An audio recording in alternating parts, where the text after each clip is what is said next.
Assalamualaikum warahmatullahi wabarakatuh dan salam sejahtera. Kita mulakan program kita pada hari ini dengan Ummul Kitab Al-Fatihah.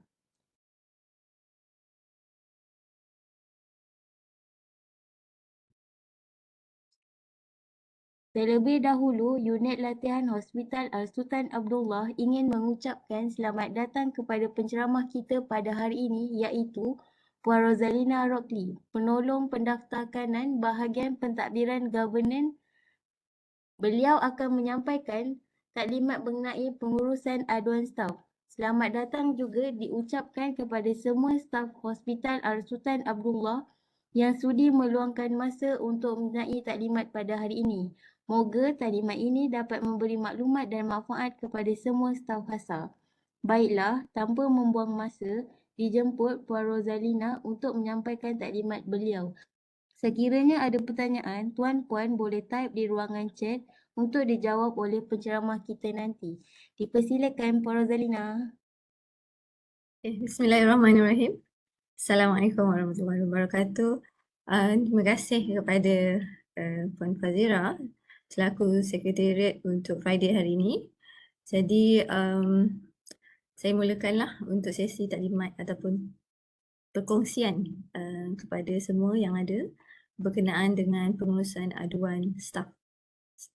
So sebelum tu saya perkenalkan dululah tim unit governance dan integriti. Kami di bawah Timbalan Pengarah Pengurusan iaitu Encik Rizanuddin dan saya selaku ketua unit. Bersama saya ada sebenarnya 3 orang pegawai eksekutif yang menguruskan perihal governance dan integriti adalah Encik Muhammad Aidil, Encik Atikah dan Encik Amira adalah tim yang menguruskan perihal klinikal. Di bawah kami ada lagi 3 orang pembantu tadbir yang membantu unit governance dan integriti. Seterusnya, ini adalah fungsi unit governance dan integriti yang mana kami menjadi setiausaha ataupun sekretariat bagi mesyuarat utama di hospital dan juga menguruskan perihal waktu bekerja, staf HASA, tata tertib, integriti, tadbir urus dan juga aduan untuk staf lah yang melibatkan staf. Okay, saya nak mulakan sesi ini dengan mengingatkan kembali kepada tuan-puan kali pertama melapor diri dokumen ini yang tuan-puan perlu sign ataupun tanda tangan sewaktu telah melapor diri sebagai staf UiTM. Dalam dokumen ini tuan-puan berjanji, orang kata sesungguhnya berjanji dan akan mematuhi Akta Badan-Badan Berkanun Tata Tertib dan Secas 2000 iaitu Akta 605 dan juga kaedah-kaedah Universiti Teknologi Mara Tata Tertib Kaki Tangan 1991 dan apa-apa arahan yang dikeluarkan dari semasa ke semasa. Jadi untuk dalam dokumen aku janji ini, tuan-puan telah pun bersetuju yang mana tuan-puan akan taat setia kepada Yang di-Pertuan Agong, negara, kerajaan dan UiTM. Keduanya akan sentiasa melaksanakan tugas dan dengan cermat, bersungguh-sungguh, sekap jujur, amanah dan bertanggungjawab. Tidak akan membelakangkan kewajipan kepada UiTM demi kepentingan peribadi. Tidak akan berkelakuan dengan cara yang mungkin boleh menyebabkan kepentingan peribadi bercanggah dengan kewajipan tuan-puan kepada UiTM. Tidak akan berkelakuan dengan cara yang boleh menimbulkan syak, munasabah yang telah maknanya akan membiarkan kepentingan peribadi bercanggah dengan kewajipan UiTM sehingga menjejaskan kegunaan tuan-puan sebagai pegawai UiTM. Tidak akan menggunakan kedudukan tuan-puan sebagai seorang pegawai UiTM bagi faedah diri sendiri. Tidak akan berkelakuan dengan cara yang boleh memburukkan atau mencemarkan nama UiTM. Tidak akan membawa sebarang bentuk pengaruh tekanan luar untuk menyokong atau memajukan tuntutan tuan-puan atau pegawai lain berhubung dengan atau terhadap UiTM. Dan tidak akan ingkar perintah atau berkelakuan dengan apa cara yang boleh ditafsirkan sebagai ingkar perintah. Dan akhirnya sesungguhnya faham bahawa jika disabitkan kerana telah melanggar aku janji ini, Tuan Puan akan dikenakan tindakan tata tertib mengikut Akta Badan-Badan Berkanun, Tata Tertib dan Secaj 2000, Akta 605 ataupun Kaedah-Kaedah Universiti Teknologi MARA, Tata Tertib Kaki Tangan 1991. So saya flashback baliklah kalau ada yang lupa tu, sebab benda ni isi masa awal Tuan Puan lapor diri di universiti ataupun di HASA. Okey, saya teruskan ya. Kenapa berlaku salah laku di kalangan staf?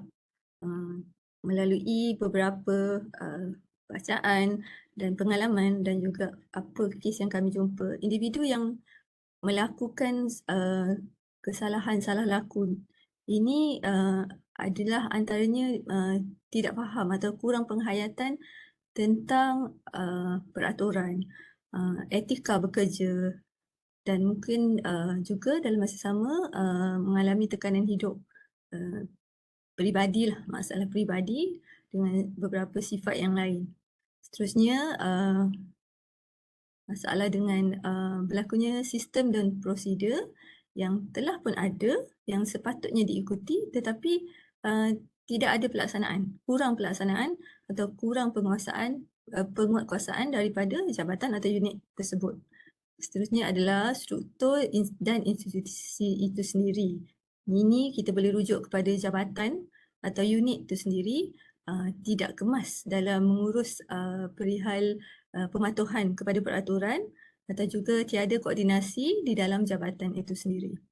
Dan akhirnya adalah ia boleh berlaku disebabkan budaya kerana di kalangan kita ni sangat menghormati antara yang kita tahu dia tidak sampai hati nak buat aduan sebab nanti persahabatan kawan baik, hubungan kawan baik itu terjejas.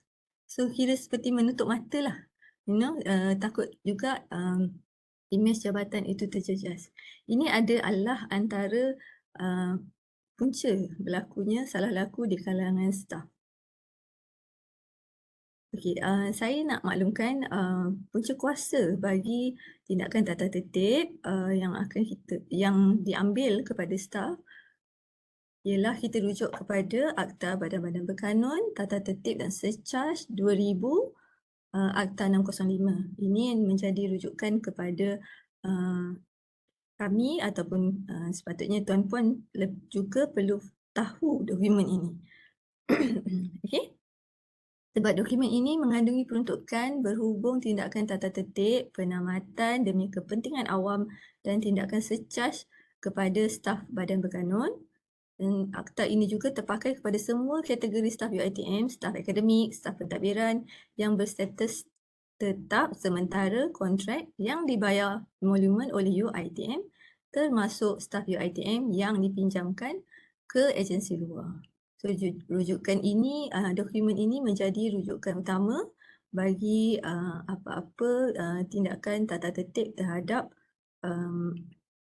staf. Okay. Untuk makluman, pemakaian kepada universiti awam. Semua universiti awam mengguna pakai Akta 605 kecuali Universiti Islam Antarabangsa.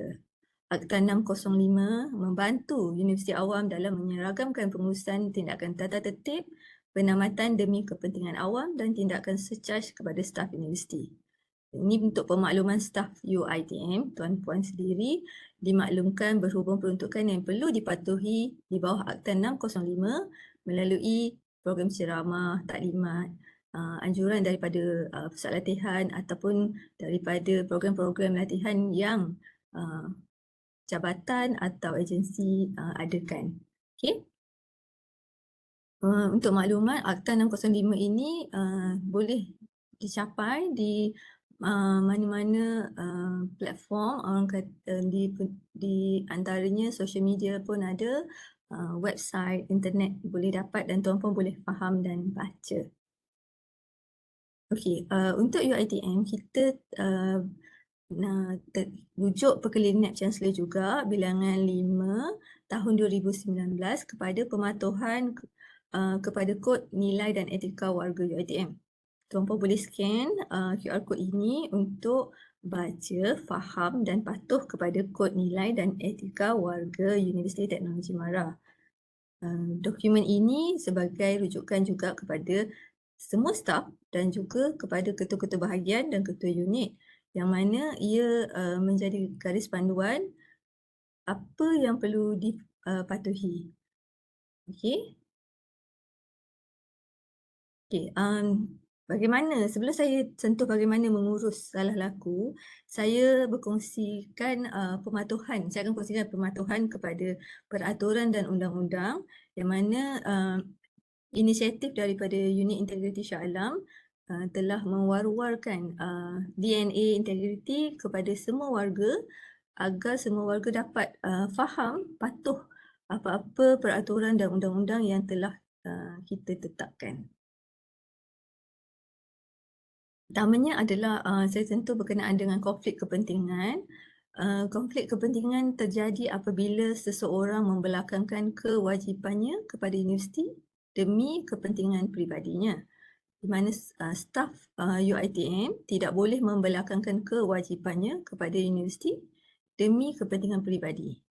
So, DNA integriti telah pun dikeluarkan oleh Unit Integriti yang mana tuan-puan yang terlibat dalam urusan rasmi, dalam urusan keuangan, mesyuarat, kita minta untuk membuat pengisytiharan kepentingan. Termasuk juga sesi temu duga dengan ahli-ahli panel kena membuat pengisytiharan kepentingan seandainya terlibat ataupun ada di kalangan yang datang temu duga tu adalah ahli keluarga kepada tuan-puan.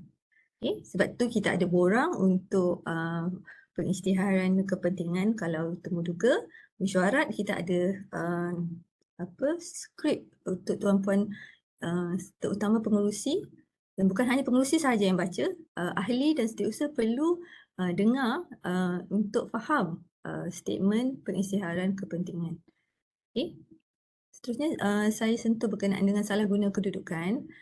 Seorang pegawai tidak boleh berkelakuan apa-apa cara yang mungkin menyebabkan syak yang munasabah bahawa dia telah menggunakan kedudukannya sebagai seorang pegawai badan berkanun bagi faedahnya sendiri. So, ini di mana tuan-puan, saya rasa sedia maklumlah pegawai-pegawai yang mempunyai kedudukan kuasa bidang kuasa mereka tidak boleh menggunakan kelebihan tuan-puan itu untuk kepentingan peribadi. Okay. Ini juga adalah termasuk dalam DNA integriti yang dikeluarkan oleh Unit Integriti Shah Alam berkenaan dengan sokongan yang diterima. Ini kalau tuan-puan faham berkenaan sokongan ini, apa-apa surat-surat sokongan, dokumen sokongan yang akan memberi faedah kepada pihak-pihak tertentu tidak boleh dilakukan. Okey. Sebab jenis-jenis sokongan ini dia ada sama ada secara bertulis atau secara lisan. Contoh surat menyokong temu duga kenal seseorang ini ataupun seseorang telah menghantar surat sokongan. Jadi tuan-puan perlu faham, perlu tengok terutama kepada ketua jabatan yang berkenaan, semak dokumen itu dan maklumkan sekiranya ada berkaitan ataupun benda yang dokumen itu membawa kepada faedah kepada orang lain.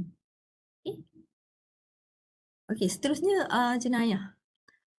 Dalam Akta Badan Berkanun kita tekankan juga perkara pertamanya sebenarnya adalah penglibatan staf terhadap jenayah.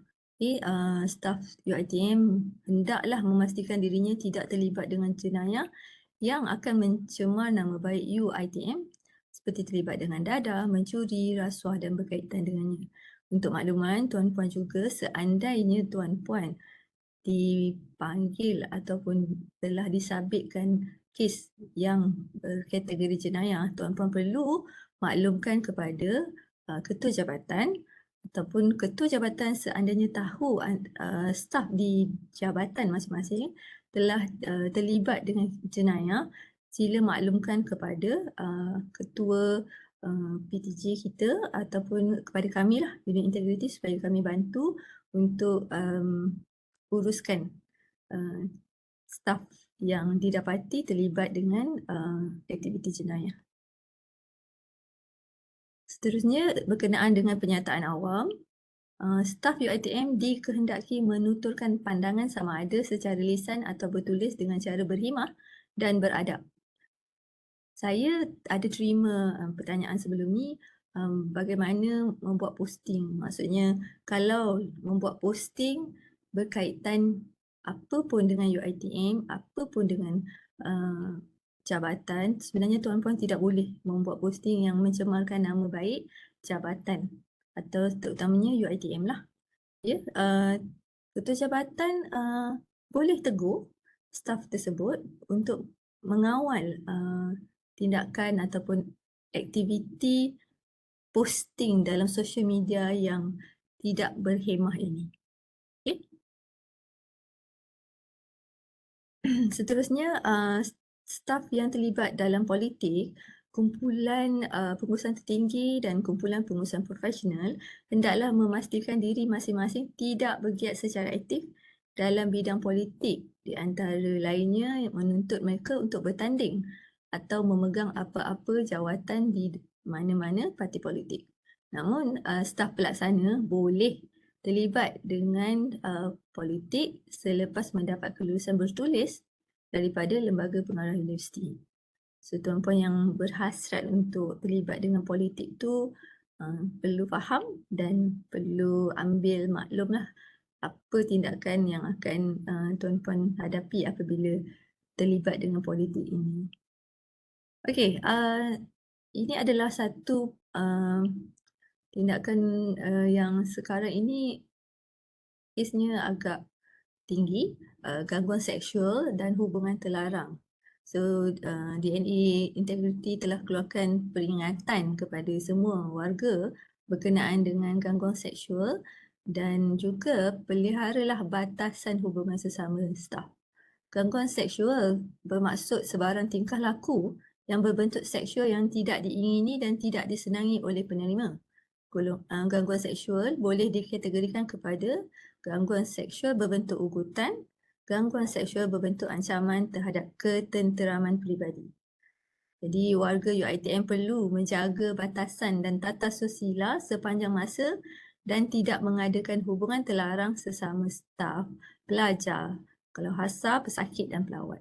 Sebab tuan-puan membawa imej nama baik universiti dan hospital. So, diingatkan sekali lagi bahawa gangguan seksual bukan gurauan tetapi ia adalah jenayah.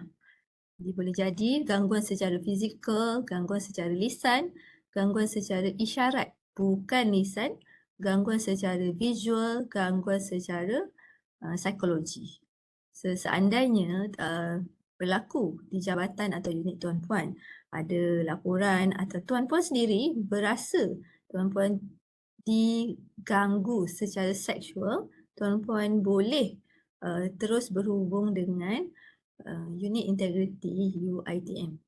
Sebab tindakan bagi untuk gangguan seksual ni, unit UiTM Shah Alam akan ambil tindakan.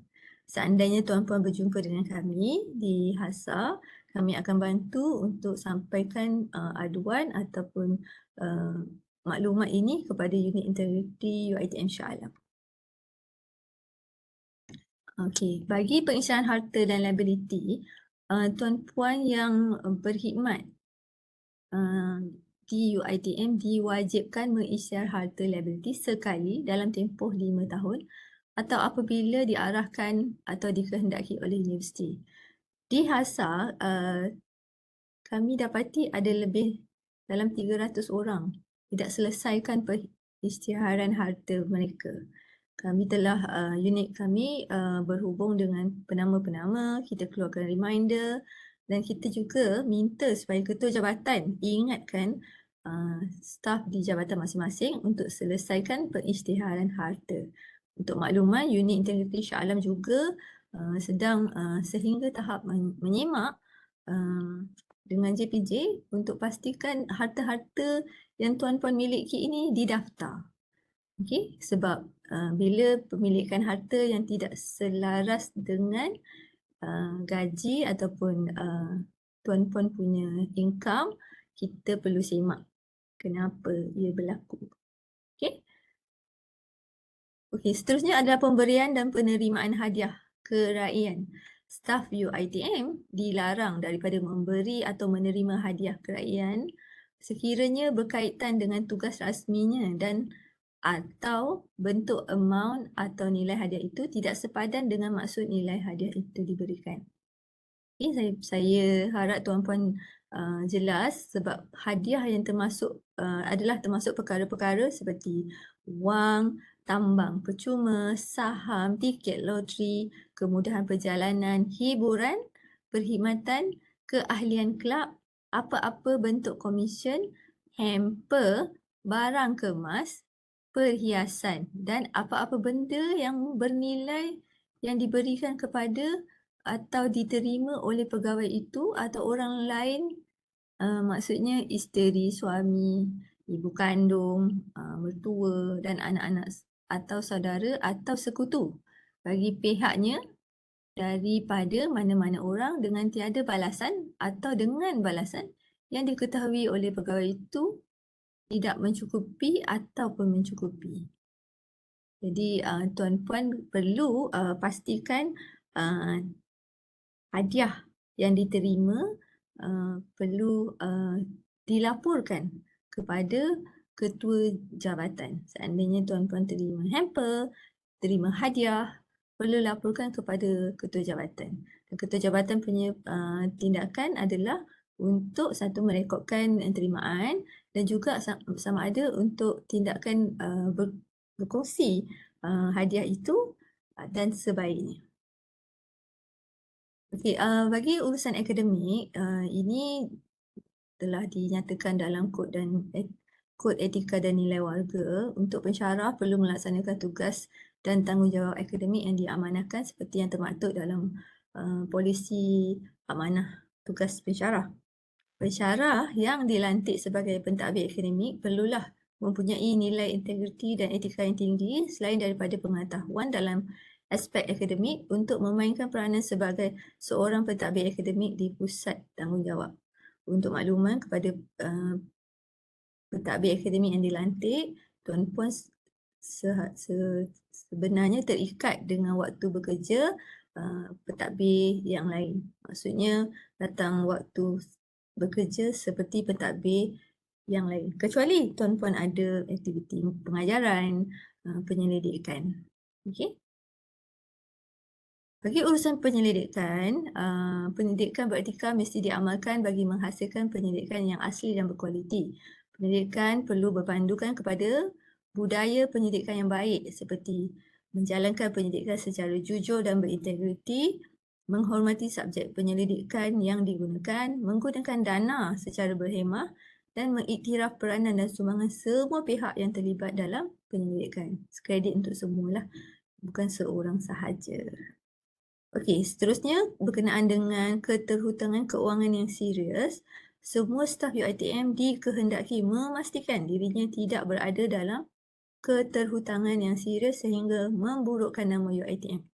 Isu ini dah pun ada kes berlaku di HASA. Kita ada jumpa staf yang mempunyai masalah ini dan kita panggil, kita minta dia untuk memberi penjelasan. Sekiranya ia sehingga menyebabkan perlu tindakan tata tertib, kami forward ataupun kami majukan kepada unit integriti Shah Alam.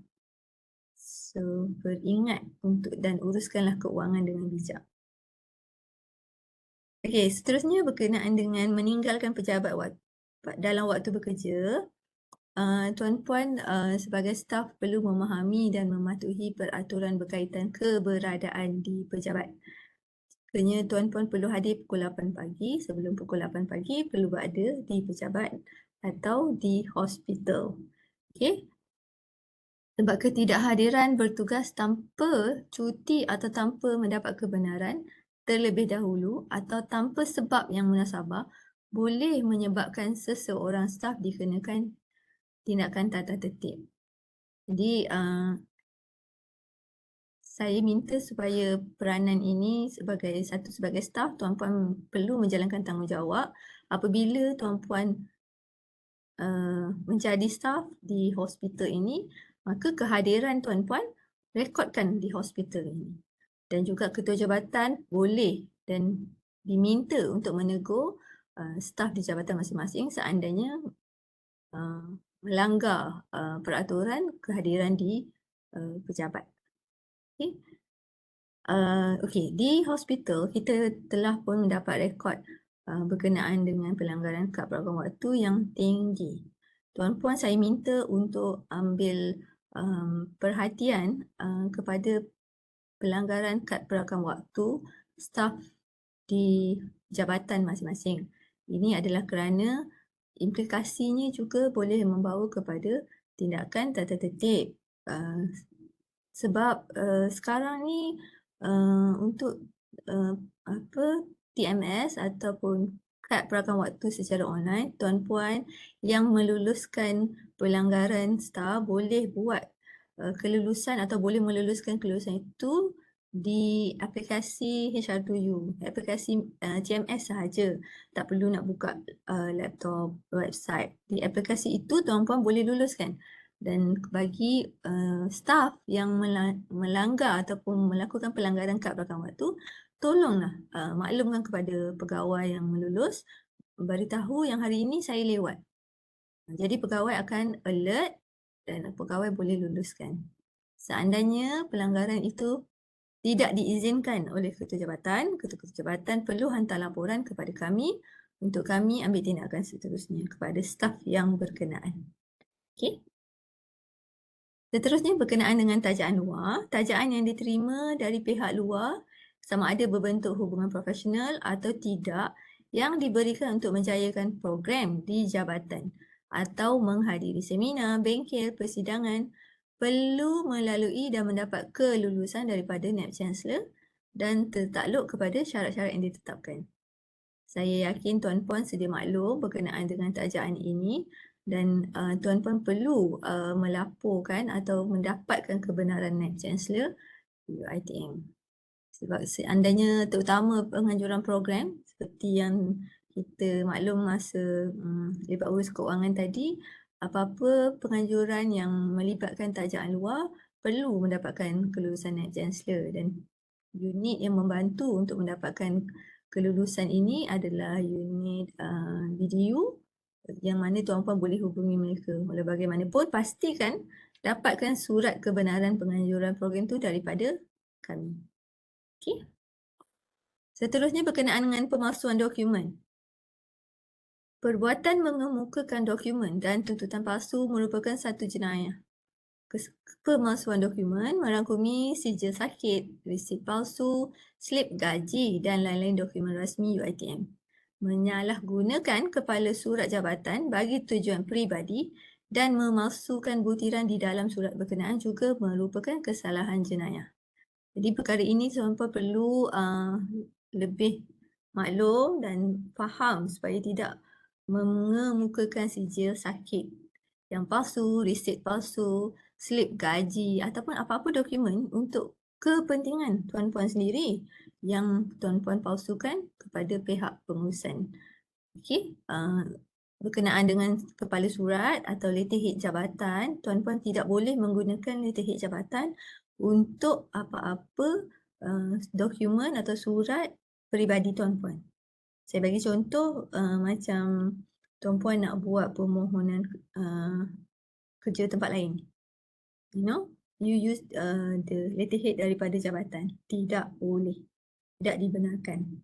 Okay. Saya minta tuan-puan rujuk kepada pegawai yang berkenaan untuk faham bagaimana, apa yang tuan-puan perlu sediakan seandainya dokumen berkaitan perlu disediakan. Satu lagi berkenaan dengan pemalsuan dokumen adalah mengemukakan tuntutan palsu. Kami menerima tuntutan kerja lebih masa, tuntutan on-call, tuntutan pembelian, tuntutan bayaran dan tuntutan perjalanan kami semak ada beberapa kes yang kami dapati dokumen yang disertakan adalah tidak tepat ataupun dia tidak menyertakan dokumen yang sepatutnya. Walaupun tuan-puan, contoh tuan-puan buat tuntutan perjalanan, tuan-puan mengatakan tuan-puan menghadiri mesyuarat atas urusan rasmi, tapi dokumen yang disediakan perjalanannya ataupun distance yang tuan-puan sertakan tu tidak munasabah. So, pihak kami akan semak dan pihak kami akan laporkanlah kepada pengurusan kes-kes yang membuat tuntutan palsu. Okay, sebab tuntutan palsu ini juga boleh dikenakan tindakan tata tertib kerana melanggar peraturan 3, 2F Akta 605. Okay, tuan-puan tidak boleh tidak jujur atau tidak amanah. Sebab bila tuan-puan menuntut itu tuan-puan telah ambil portion untuk kebajikan tuan-puan sendiri, tapi jangan buat tuntutan dokumen palsu. Okey. Baik, seterusnya pematuhan kepada perjanjian dan undang-undang. Staf UiTM adalah bertanggungjawab untuk sentiasa mematuhi serta melaksanakan terma-terma di dalam perjanjian yang dimasuki dengan pihak UiTM. Apa-apa perjanjian yang tuan-puan tanda tangan, yang tuan-puan dapat kelulusan untuk pergi sebagai contoh cuti belajar, post basic, tuan-puan tanda tangan dokumen itu dan dengan tempoh yang telah diberikan untuk tuan-puan pergi cuti belajar. Namun tuan-puan perlu kembali bertugas seperti mana surat ataupun tempoh yang telah ditetapkan. Tuan-puan tidak boleh berdiam diri tanpa memaklumkan kepada bahagian semua manusia berkenaan dengan tanggungjawab puan untuk kembali lapor diri setelah habis tempoh yang dibenarkan sahaja. Okay, perkara ini pun kami dapat maklum dan kami dah kesan ada beberapa kes telah berlaku. Kita telah ambil tindakan kepada pegawai-pegawai yang terlibat atas pelanggaran perjanjian yang telah dibuat. Okay. Seterusnya, pematuhan kepada prosedur keuangan. Saya yakin dan pasti tuan-puan yang hari ini hadir pada libat urus keuangan faham tentang keperluan untuk patuh kepada apa-apa prosedur keuangan. Dan paling utamanya adalah berkenaan dengan perolehan. So, tuan-puan perlu faham dan patuh untuk menguruskan perihal keuangan agar ia tidak memberi impak kepada universiti, hospital dan tuan-puan sendiri berkenaan dengan kepentingan pematuhan kepada prosedur keuangan. Dan saya dapat maklum tadi surat teguran, surat peringatan daripada bahagian keuangan akan dikeluarkan bukan hanya kepada penama pegawai yang menjalankan atau pegawai yang menyediakan dokumen, tetapi akan keluar kepada ketua jabatan. So, peranan ketua jabatan sangat penting untuk memastikan pematuhan kepada prosedur keuangan. Seterusnya adalah berkenaan penyebaran fitnah, tomahan, rambang. Fitnah didefinisikan sebagai perbuatan yang boleh merendahkan diri seseorang pada pandangan mata masyarakat, tindakan yang boleh menyebabkan seseorang dicemuh, dihina, dibenci, dikeji, perlakuan yang boleh merosakkan reputasi dalam jawatan, profesion dan perniagaan seseorang dan bertujuan merosakkan kredibiliti seseorang. Akta Fitnah 1957. Untuk makluman, universiti tidak akan sama sekali menerima sebarang bentuk penyebaran fitnah serta tuduhan yang tidak berasas. Jadi untuk makluman tuan-puan juga, kita ada dasar perlindungan pemberi maklumat. Sekiranya tuan-puan mendapati ada berlaku salah laku di kalangan pegawai, di kalangan staf di jabatan tuan-puan. Okay, tuan-puan seandainya ingin tampil sebagai pemberi maklumat, tuan-puan boleh berhubung terus dengan Unit Integriti UiTM. Satu lagi berkenaan dengan rasuah, tuan-puan hendaklah berhati-hati dengan kedudukan dan jawatan tuan-puan. Jangan sekali menggunakan kedudukan jawatan atau kuasa tuan-puan untuk mendapatkan projek atau sesuatu kepada ahli keluarga diri sendiri. So kita memang ada menjalankan ikrar bebas rasuah untuk staf hospital. InsyaAllah tahun ni kita akan buat sekali lagi untuk semua staf hospital. Ini adalah berkenaan pekerjaan luar. Untuk makluman, tuan-puan boleh mohon pekerjaan luar dalam sistem HR2U. Namun, tuan-puan perlu pastikan kebenaran daripada ketua jabatan diperolehi. Unit integriti, kami perlukan surat kebenaran ketua jabatan yang menyokong tuan-puan untuk melakukan pekerjaan luar. Untuk seterusnya, saya jawab lepas ni boleh ke? Untuk soalan yang pop ini. Okey, saya teruskan dulu. Kebenaran keluar negara. Tuan-puan yang keluar negara sama ada, terutama urusan peribadi, urusan rasmi sudah pasti mesti dapatkan kebenaran. Urusan peribadi juga perlu dapatkan kelulusan untuk tuan-puan keluar negara. Ini prosedur biasa. Walaupun pergi bercuti, ambil cuti rehat, tapi still tuan-puan perlu lapor ataupun dapatkan kebenaran untuk keluar negara. Okey, akhir sekali adalah berkenaan dengan etika berpakaian. Saya mohon ketua jabatan, tuan-puan sendiri sebagai staf hospital menjaga etika berpakaian yang mana kita memberi atau menunjukkan imej kepada pelawat, pesakit di hospital ini. Jadi, tuan-puan hendaklah sentiasa berpakaian kemas, sesuai dan sopan dengan mengikut apa cara yang ditentukan. Maknanya tuan-puan sendiri perlu lihat sesuai tak saya pakai ni untuk saya bekerja. Ya, tidak terlalu pendek, tidak terlalu ketat, tidak terlalu labuh, tidak senteng orang kata kan kalau seluar tu, dan juga kekemasan rambut bagi yang lelaki ataupun pegawai yang tidak berpakai tudung, pastikan rambut diikat rapi. Untuk wanita bukan lelaki untuk ikat rapi ni. Lelaki kena pendek, kemas dan juga tidak diwarnakan. Okey. Ini dalam Akta 605 menekankan berkenaan etiket berpakaian. Jadi di UiTM, di hospital, tuan-puan kena pastikan tuan-puan patuh pada etika berpakaian. Dan juga kasut, saya nak ingatkan. So berpakaian lengkap dan kemas untuk bekerja. Okey, untuk tindakan salah laku dan disiplin, ini adalah antara tindakan yang akan diambil kepada pegawai atau mana-mana staf yang didapati melanggar ataupun tidak patuh kepada peraturan yang ditetapkan. 7 hukuman tata tertib, pertama amaran, denda, lucut emolumen, tangguh pergerakan gaji, turun pangkat dan akhirnya buang kerja.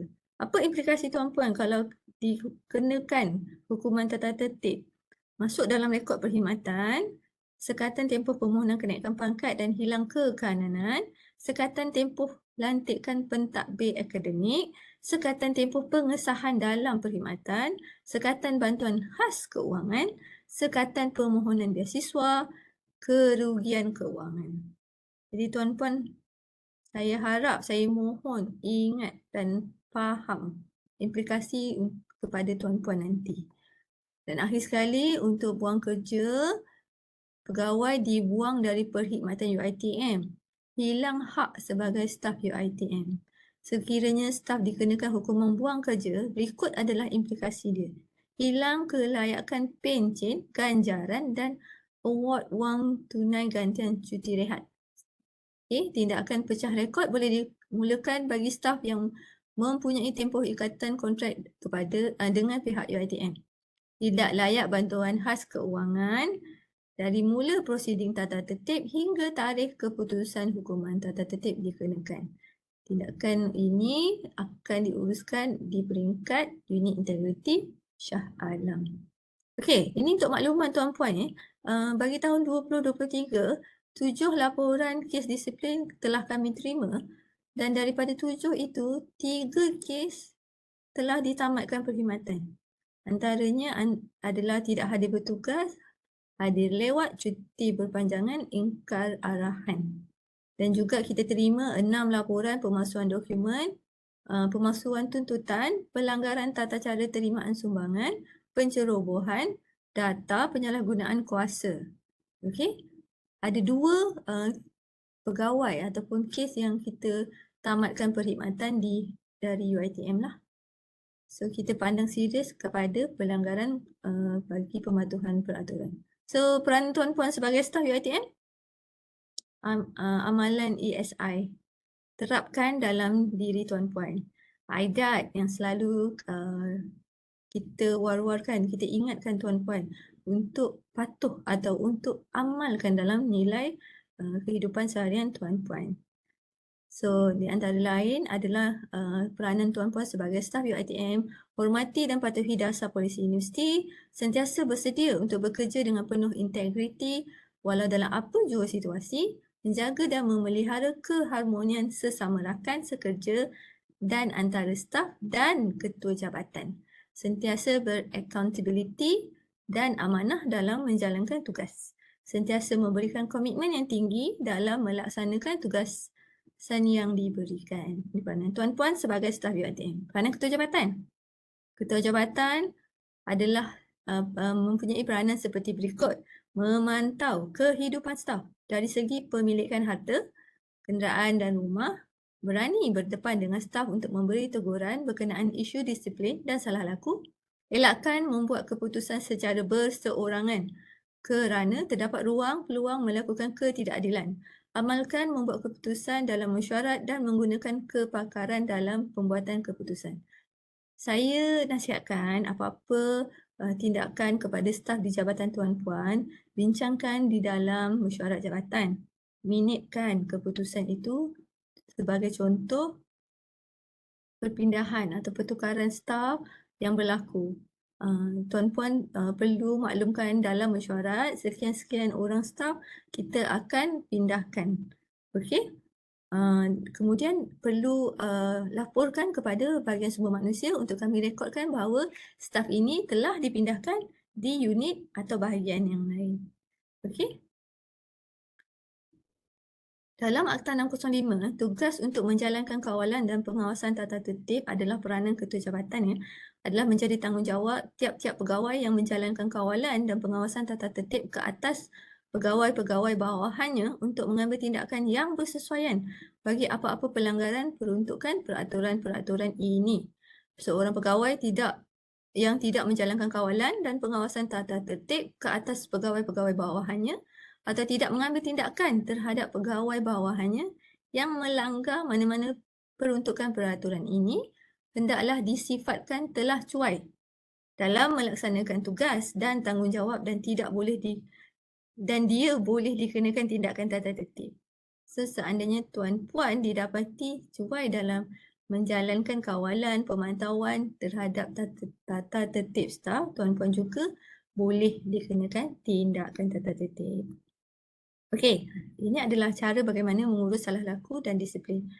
Saya kongsikan peranan ketua jabatan seandainya tuan-puan ketua jabatan dapati staf di jabatan di unit masing-masing ada masalah.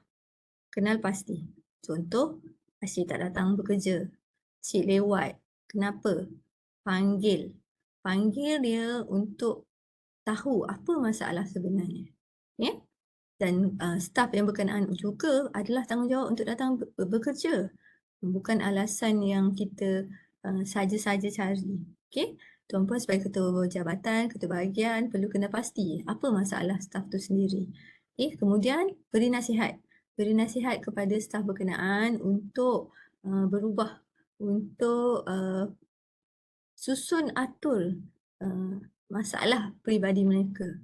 Okay, seandainya tuan-puan kepada ketua jabatan tidak berjaya mengawal ataupun tidak berjaya memantau staf yang berkenaan, tuan-puan boleh lapor kepada kami untuk kami pula tengok apa masalah staf itu.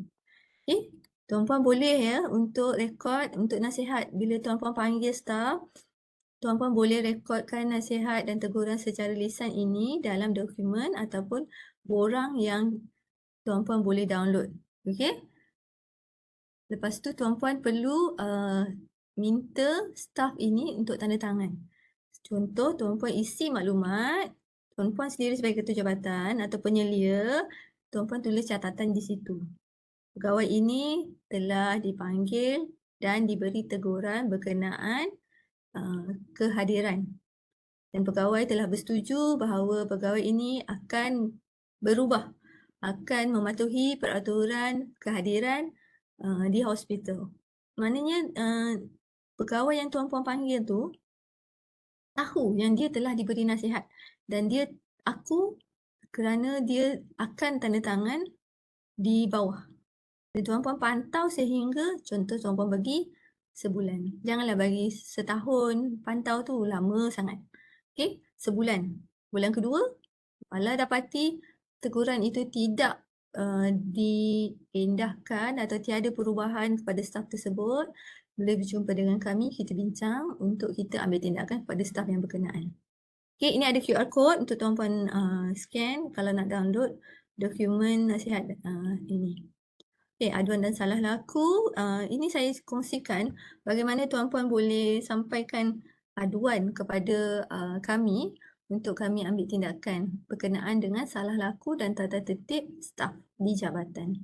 Okey, sama ada tuan-puan boleh isi secara manual dokumen ini atau datang berjumpa dengan kami secara bersemuka. Dan juga tuan-puan boleh dapatkan ataupun isi dokumen. Ini contoh dokumen manual yang kita ambil ataupun kita ikut sama seperti dokumen aduan ataupun borang aduan unit integriti UiTM Shah Alam. Okey, ini saya bagi tahu tadi bagaimana tuan-puan boleh masuk ke website hospital. Tuan-puan boleh klik pada complain. Dan di sini tuan-puan akan dapati ada proceed to complain staff. Tuan-puan klik di sini. Ada borang aduan yang perlu tuan-puan isi. Jadi tuan-puan buat aduan, maklumat yang tuan-puan berikan itu biarlah maklumat yang lengkap. Jangan sebaris 2 ayat sahaja. Sebab itu kami perlukan apa-apa aduan 5W1H ni kami perlukan daripada tuan-puan supaya untuk kami ambil tindakan, kami tahu asas kepada aduan ini. Dan sebab di akhir soalan itu, apa tujuan tuan-puan buat aduan? Mesti ada sebab. Ya. Okey, untuk makluman tuan-puan juga, ini adalah carta alih pengurusan aduan yang pihak governance dan integriti uruskan. Seandainya tuan-puan hantar ataupun kami terima maklumat aduan, aduan tersebut kami akan bawa ke jawatankuasa penilai maklumat sehingga kami akan bantu untuk penubuhan jawatankuasa siasatan dalaman. Jadi pada keputusan laporan jawatankuasa siasatan dalaman, kita akan hantar, kami pihak unit integriti akan semak dokumen dan kami akan maklumkan kepada jawatankuasa NDAC. Ini adalah bagi memenuhi ataupun requirement for MSQH, mana-mana staf kategori klinikal yang menghadapi ataupun yang mempunyai masalah tata tertib perlu dibawa ke mesyuarat NDAC bagi pengesyuran. Jadi kami unit integriti akan hantar kepada NDAC untuk dapatkan pengesyuaran daripada NDAC sebelum kes itu dibawa ke panel pembangunan sumber manusia yang mana ia dipengungsikan oleh pengarah. Akhirnya keputusan PPSM nanti kami unit governance akan bawa ke peringkat unit integriti ataupun seandainya kes itu di peringkat PPSM selesai, kiranya kes itu tamat di situ. Okey. Kalau terus kepada unit integriti, tindakan unit integriti pula lah di UiTM Shah Alam akan wujudkan jawatankuasa tata tertib sehingga keputusan hukuman kepada kes itu dikeluarkan. Okey. Akhir sekali ini adalah rujukan untuk HASA. Tuan-puan boleh dapatkan dokumen ini di website hospital. Tuan-puan perlu faham, boleh rujuk apa-apa tindakan, apa-apa perkara yang berkaitan dengan hospital. Okey, untuk rujukan Tuan-puan juga boleh sampaikan aduan ataupun hantar aduan tu kepada kami, saya dan juga pegawai yang menguruskan aduan adalah Cik Aidil. Okey? Okey, akhir sekali, kalau tuan-puan nak merujuk terus kepada unit integriti UiTM Shah Alam, tuan-puan boleh layari website unit integriti di Shah Alam, ada website dia, ataupun tuan-puan boleh hubungi melalui talian ini. Okey. Integrity without knowledge is weak and useless, and knowledge without integrity is dangerous and dreadful. Terima kasih. Jadi kita teruskan kepada soalan ya. Boleh ya Puan Fazira? Boleh. Ada masa ya? Ada Ada masa berapa minit? Ada. Sikit minit lagi. Puan Roza nak semua soalan kan? Saya tengok kat ni, chat ke? Chat ada kan? Chat. Okay, good. Alhamdulillah. Thank you yang bagi soalan sekejap ya. Saya cuba adjust saya punya screen. Okay. Right. Okay. Apakah kesan sekiranya seseorang staf ditangkap mengemukakan tuntutan palsu atau memasukkan sijil sakit? Apa kesan dia? Apa kesan kalau dia ditangkap? So, kes ni ada berlaku. Bila dia didapati bersalah, hukumannya antara yang saya sebut tu lah. Antara 7 hukuman tindakan tata tertib yang dilakukan. Sebab bagi kami akan dapatkan maklumat, kami akan rujuk, kami akan seandainya dokumen itu kita sangsi, kita akan call klinik, kita akan dapatkan kepastian sama ada ia adalah dokumen yang betul. Okey? Saya harap soalan tu terjawab. Kesan dia 7 antara 7 tindakan hukuman tata tertib itulah. Boleh atau tidak kita terima pemberian dari pesakit. Apa-apa pemberian, hadiah, tuan-puan perlu lapor kepada ketua jabatan dengan kebenaran ketua jabatan. Ya? Sebabnya itu adalah hadiah lah. Hadiah ataupun wang, berbentuk wang ke, buah ke, bunga ke. So tuan-puan perlu lapor kepada ketua jabatan. Okay? Apakah kesan sekiranya seorang staf yang menjalankan pekerjaan luar tidak membuat permohonan pekerjaan luar? Okey. Dah dimaklumkan pekerjaan luar perlu dilaporkan, mendapatkan kebenaran untuk melakukan pekerjaan luar. Kalau berlaku contoh ya, pekerjaan luar tuan-puan income-nya melebihi daripada ataupun gaya hidup tuan-puan sendiri ni, mungkin akan ada orang lapor lah kan. Kita akan ambil tindakan untuk semak lah. Dan tindakan sama, tindakan kepada tata tertib Akta 605, kita akan bawa kes ini ke peringkat UiTM, unit integriti UiTM. Okay. Untuk pekerjaan luar, ada kriteria ke untuk staf membuat permohonan? Contoh dari segi income yang diperluhi melebihi 1,000 sebulan sahaja yang perlu membuat permohonan. Atau sekiranya ada melakukan apa-apa kerja luar, perlu membuat permohonan. Ya, apa-apa pekerjaan luar, tuan-puan sebagai penasihat ke, tuan-puan sebagai konsultan, perlu minta permohonan, perlu dapatkan kebenaran.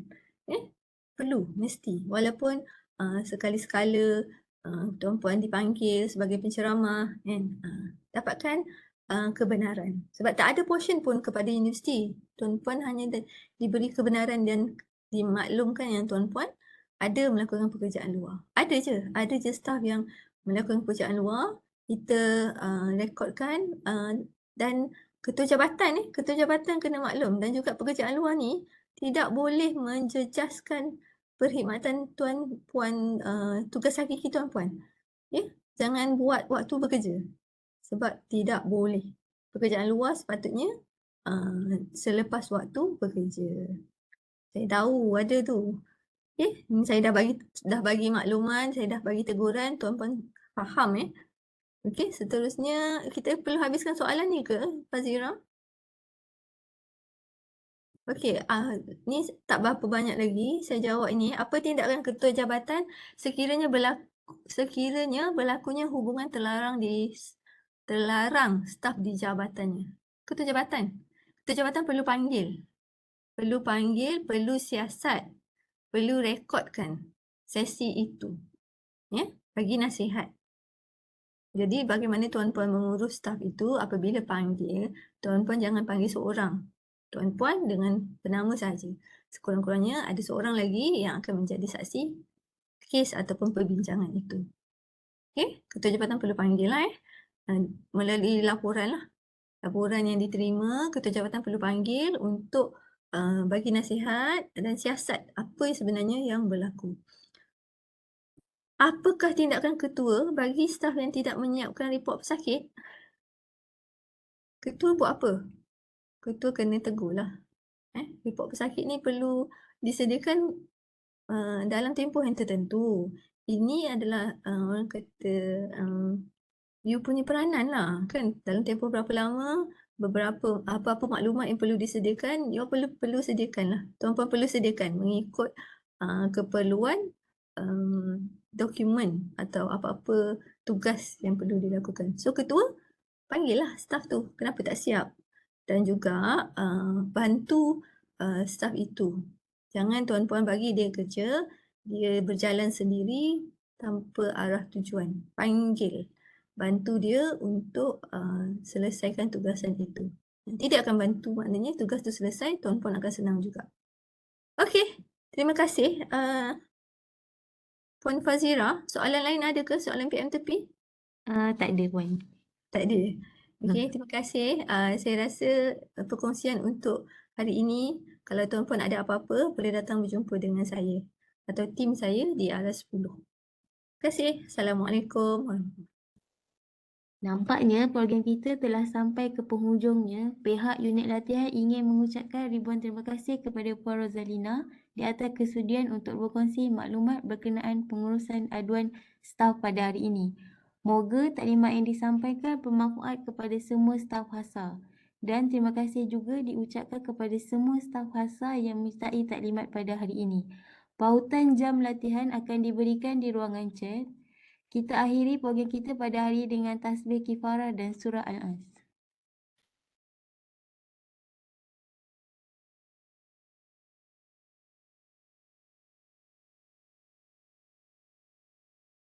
Terima kasih Puan Rozalina. Terima kasih semua. Assalamualaikum.